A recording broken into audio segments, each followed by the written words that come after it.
नामांकन की जो प्रक्रिया है वो शुरू हो जाएगी। आज नामांकन दाखिल करने का क्योंकि अंतिम दिन है और अभी तक देखिए कुल 71 प्रत्याशियों ने दाखिल किए अपने नामांकन। बता दें कि 28 अक्टूबर को नामांकन पत्रों की जांच की जाएगी। 30 अक्टूबर को नाम वापसी होगी और 9 विधानसभा सीटों पर अब 13 नवंबर को वोटिंग की प्रक्रिया भी शुरू होगी। और ऐसे में आज नॉमिनेशन यानी कि नामांकन का आखिरी दिन है, अंतिम दिन है, क्योंकि कल देखिए बीजेपी ने अपनी जो लिस्ट है वो जारी कर दी है कैंडिडेट्स की। सबसे लास्ट में बीजेपी ने अपनी लिस्ट जारी की है और आज नामांकन का अंतिम दिन है। 9 विधान सीटों पर जहां जहां पर भी उपचुनाव होना है उन प्रत्याशियों के लिए आज नामांकन का आखिरी दिन है। आज नामांकन करेंगे प्रत्याशी। अब तक कुल 71 प्रत्याशियों ने अपने नामांकन दाखिल किए हैं।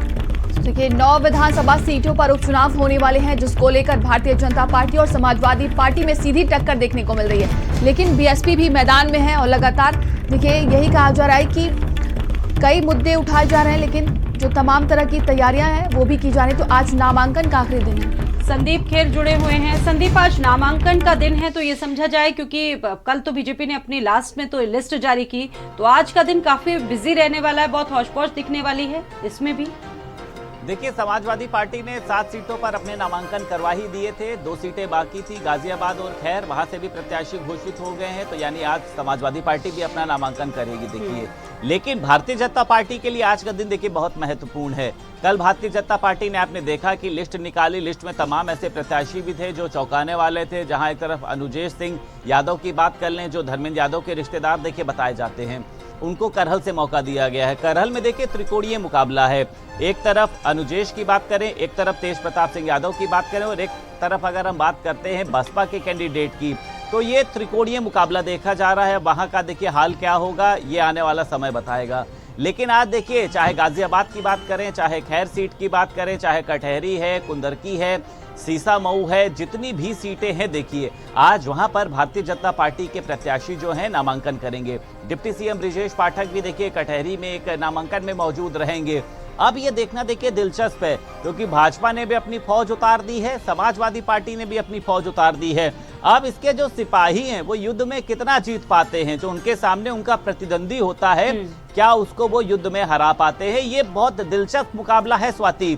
इस बार 9 सीटों पर चुनाव जरूर हो रहा है, लेकिन भारतीय जनता पार्टी लोकसभा की तर्ज पर, विधानसभा की तर्ज पर जितनी तैयारी करती है उतनी ही तैयारी उसने इन 9 सीटों पर करी है, क्योंकि प्रतिष्ठा का विषय है।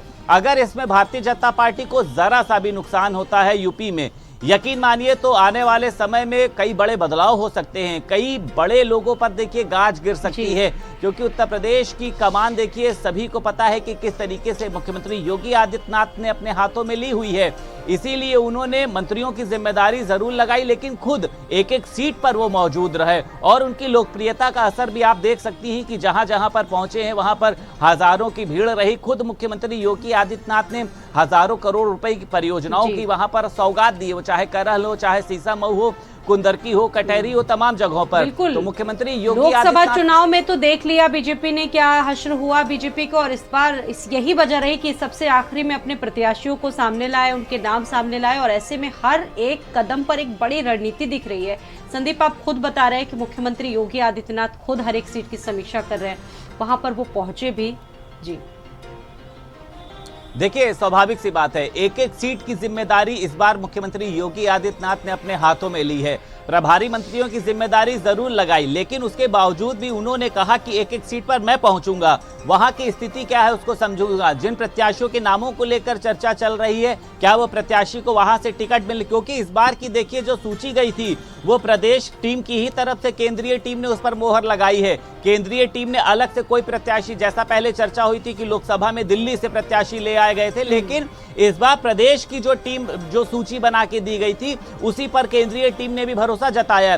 तो स्वाभाविक सी बात है कि सबकी सहमति है और मुख्यमंत्री योगी आदित्यनाथ खुद एक एक सीट पर वॉच कर रहे हैं, मॉनिटरिंग कर रहे हैं कि वहां का विधायक की बात करी जाए, वहां के सांसद की बात करी जाए, उन लोगों की वहां पर जनता के साथ किस तरीके से भूमिका रही थी। अगर जनता का कोई भी नागरिक नाराज था तो उन्होंने उसके नाराजगी को दूर करने का प्रयास किया, वहां पर भाजपा के सक्रिय सदस्यों को लगाने का काम किया। तो मुझे लगता है कि देखिए मुख्यमंत्री योगी आदित्यनाथ का देखिए इतिहास भी रहा है। हरियाणा की आप बात कर लीजिए, हरियाणा में देखिए किस तरीके से अप्रत्याशित जीत जो है वो भारतीय जनता पार्टी को मिली थी। जम्मू कश्मीर में लंबे समय बाद चुनाव हुआ, लेकिन जम्मू कश्मीर में भी देखिए कई सीटें ऐसी रही जहां पर भारतीय जनता पार्टी ने देखिए अपनी बढ़त बनाई है। और अब देखिए मुख्यमंत्री योगी आदित्यनाथ भी ये चाहते हैं कि 9 की 9 सीटों पर, 8 सीटें हालांकि भाजपा के पास है, 1 सीट आरएलडी के पास है, 9 सीटों पर कमल खिलाया जा सके। और अब नामांकन के बाद मुख्यमंत्री योगी आदित्यनाथ के रोड शो होंगे, तमाम जो पदाधिकारी हैं वो रात्रि विश्राम करेंगे, एक एक घर पर 3-3 बार कार्यकर्ता जाएगा, यानी दस्तक अभियान चलाया जाएगा, उनको बताया जाएगा कि भाजपा सरकार किस तरीके से आपके लिए काम कर रही है। बहुत तमाम बड़े कार्यक्रम आयोजित किए जाएंगे। खास तौर से बीजेपी हर एक चीज पर अपनी पुख्ता रणनीति बनाकर चल रही है। आपका बहुत धन्यवाद संदीप, आपने पूरी जानकारी दी।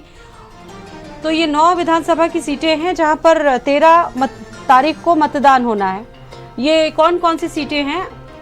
तो ये देखिए सीसा मऊ है जहां पर भारतीय जनता पार्टी और समाजवादी पार्टी में सीधी टक्कर है। वहीं मीरापुर में भी आरएलडी और समाजवादी पार्टी में टक्कर देखने को मिल रही है।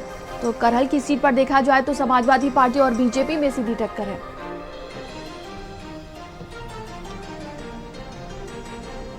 और चलिए आगे बढ़ते हैं। वही देखिए आज महाराजगंज